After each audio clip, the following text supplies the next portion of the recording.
با عرض سلام و خسته نباشید به اعضای کانال قرآن درمانی. انشالله که حال دلتون خوش و خرم باشه عزیزان. بسم الله الرحمن الرحیم. مبحث امشب راجع به سوره یوسف است عزیزان، 12مین سوره قرآن مجید با تعداد 111 آیه و از سوره های مکی قرآن مجید عزیزان. خب بریم سر برای برکات سوره یوسف. اولین برکت سوره یوسف عزیزان جهت زیاد شدن روزی. کسی که مشکل مالی داره، برداری میزنه، رزق و روزی نداره، این کار رو انجام بده، روایت شده مشکلش حل میشه. امام صادق میفرماید اگر کسی این سوره را در ظرفی بنویسد، منظورش در ظرفی بنویسد، بر روی اون ظرف بنویسد عزیزان، و با آب آن را شسته و آن را بیاشامد. شما اگر داخل ظرف بنویسید، یعنی ظرف دو لایه داره، یه لایه درونی یه لایه بیرونی. لایه داخلی بنویس که زمانی که بشوری آبش بریزه داخل خود ظرف.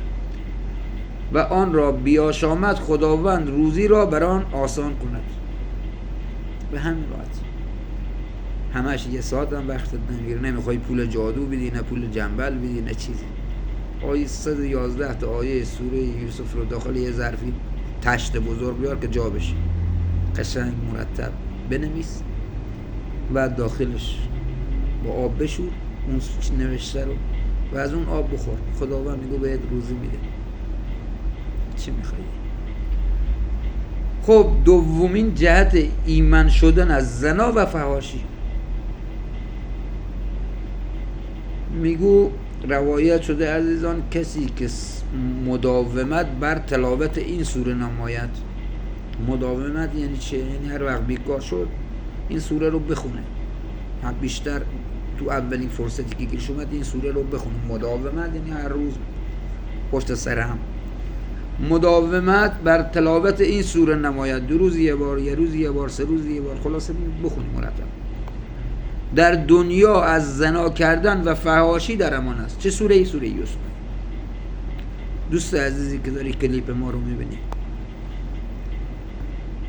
لایک و کامنت یادت نره عزیز. وقتی لایک و کامنت کنی کانال ما دیده میشه و وقتی کانال ما دیده میشه قرآن دیده میشه دوستان. آیات قرآن، روایات قرآن دیده میشه. وقتی ببین بعضی دوستان ما مشکلاتی دارن تو زندگیشون، نمیدونن چی جوری باید مشکلشون رو حل کنن. اینجاست اگر کانال من دیده بشه، روایت اینجا از دهن من شاید بیرون بیاد که به درد زندگی اون شخص بخوره و گره زندگی اون شخص باز بشه. اینجاست که هم ثواب شما بردید هم ما. خب سومین برکت سوره یوسف بچه ها جهت الفت و دوستی میان زوجین. یه دوستی چه یه زن شوهری یه زمانی خیلی صمیمی بودن، الان یکم روابطشون به خاطر زن دیگه، به خاطر بی احترامی، حالا به هر دلیلی شکراب شده میونشون. اینجاست که این روایت یه کار میکنه دوباره رابطهشون صمیمی بشه. خب حالا روایت چی شده؟ چی بوده؟ اگر کسی سوره مبارکه یوسف را با نیت خالص و توجه بر خدا و معنی آن بنویسد، یعنی عزیزان سوره یوسف 111 آیه داره، سوره یوسف و معنی آن بنویسید و با نیت خالص و توجه. تمام روایات این نکته رو تاکید کردن، یعنی اگر تو ایمان به این کار نداری انجامش نده. ایمان داشته باش انجام بده، میگه انشالله نتیجه میگیری. و در جامعه پاک بیچد، منظورش جامعه یعنی یه پیراهن پاکی یا یه پارچه پاکی هم باشه خوبه. و با خود بدارد، بذار توی یه پارچه تمیزی اینو بپیچ، بعد بذار تو جیبت، همیشه همراه باشه.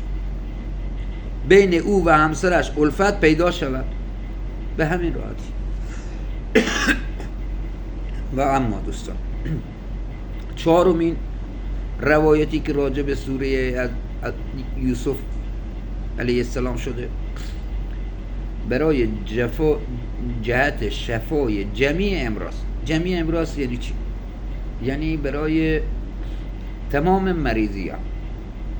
مریضی مشکل داره، اینجاست که با این روایت تمام مریضی تو خوب میشه. حالا گوش بده چی بهت میگم. خواندن آیات 91 92 93 سوره یوسف عزیزان.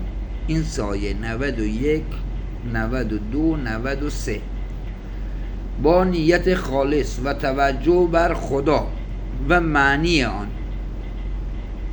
میگه آیه 91 92 93 اول نیت خالص و توجه بر خدا و معنی آن به جهت جمیع امراض بسیار نافع است.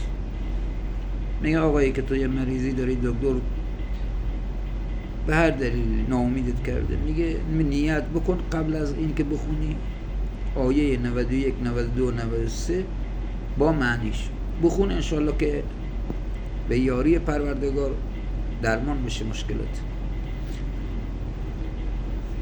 و پنجمین روایت، دوستانی که حالا این مثلا یکی استخوان درد داره، یکی کمر درد داره، بچه‌ها این جهت شفای جمیع امراض شامل همه مریضی میشه، سردرد، کمر درد، پا درد. و اما چیزی که گفته خالص، با نیت خالص و توجه بر خدا، این دو تا کار مهمه بچه‌ها. تو هر تمام روایاتی که شده این دو کلمه یکی از مهمات اون برکته، باید انجامش بدی. یعنی آقا جان نیت داشته باشی، نیتت پاک و به یاد خدا باشی. و اما بچه‌ها جهت آزاد شدن از زندان روایت داریم، چون کسی را به ناحق زندان کرده باشه. ناحق مثال میزنم، یه بنده خدا یه ازدواجی کرده به میریه یا یه کاری نکرده واقعا الکی تو پاچش کردن به ناحق، چون کسی را به ناحق زندانی کرده باشند.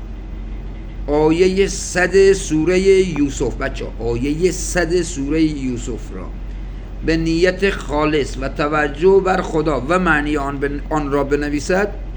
یعنی میگه آیه 100 و معنیش توی کاغذی می نویسی به نیت خالص و توجه بر خدا و بر بازوی راست خود ببندد. بعد یه تکی پارچه بپیچ و با یه پلاستیکی هم بپیچ دورش که آب خدایی نکرده بهش نرسه، بهتره. بعد بر بازوی راست خود ببندد و بعد از آن بر خواندن آن مداومت نماید. مداومت نماید یعنی دوست عزیز میگه این آیه رو نوشت با معنیش بر بازوش بس، میگه دیگه این ورد زبانش بکنه، این آیه 100 و هم بخونه با معنیش، تکرار کنه. حالا بعدش میگه انشالله به زودی خلاص کرده. خیلی راحت میگه یه آیه 100 با معنیش بنویس، هیچ کاری هم نمیخواد بکن، روز مشخصی هم نداره، هر وقت نوشتی بر بازو ببند. و بعدش میگه این آیه 100 سوره یوسف رو بخونه هر روز به معنیش، انشالله که میگه به زودی از زندان خلاص پیدا میکنه. به این طریق راحت. خب دوستان عزیز، مبحث امشب اونم تموم شد.